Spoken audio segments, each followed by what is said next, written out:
DJ Suman Remix.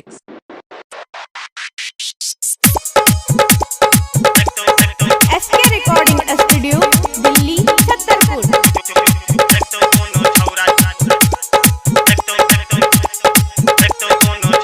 Road पर चले छे छौरी गई रोड पर चले छे छौरी खूबे माटे के देख तो कोनो छौरा गे छौरी देख तो कोनो छौरा चुमा ले तो पटक के देख तो कोनो छौरा चुमा ले तो पटक के देख तो कोनो छौरा रोड पर चले छे छौरी गई रोड पर चले छे छौरी खूबे माटे के देख तो कोनो छौरा गे छौरी देख तो कोनो छौरा चुमा ले तो पटक के देख तो कोनो छौरा चुमा ले तो पटक के देख तो कोनो छौरा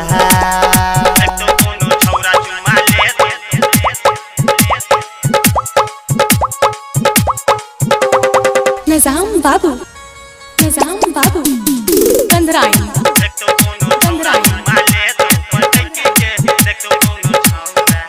DJ Suman Remix. High heel के सैंडल गे तू पहिर के टोपी के चल गे ढोरी गहिर के हाई हिल के सैंडल तू पहिर के टोपी के चल गे ढोरी गहिर के बुढ़वा सबके देख के बुढ़वा सबके देख के चले छे सट के देख तो कोनो छौरा देख तो कोनो छौरा चुमा ले तो पटक के देख तो कोनो छौरा चुमा ले तो पटक के देख तो कोनो छौरा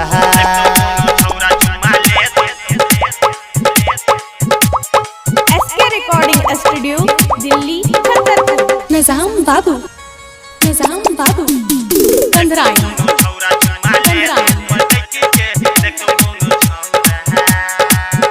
DJ Suman Remix.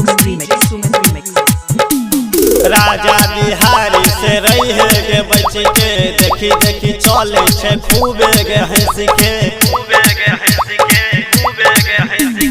राजा बिहारी से रही है गे बच के देखी चले छे खूबे गे हंस के राइटर नजाम से गई राइटर सनोज से रही है तू है के देख तो कोनो छौरा गे छौरी देख तो कोनो छौरा चुमा ले तो चिपक के देख तो कोनो छौरा चुमा ले तो पटक के देख तो कोनो छौरा बुझल ही गे Suman Kumar Sangam Pipron.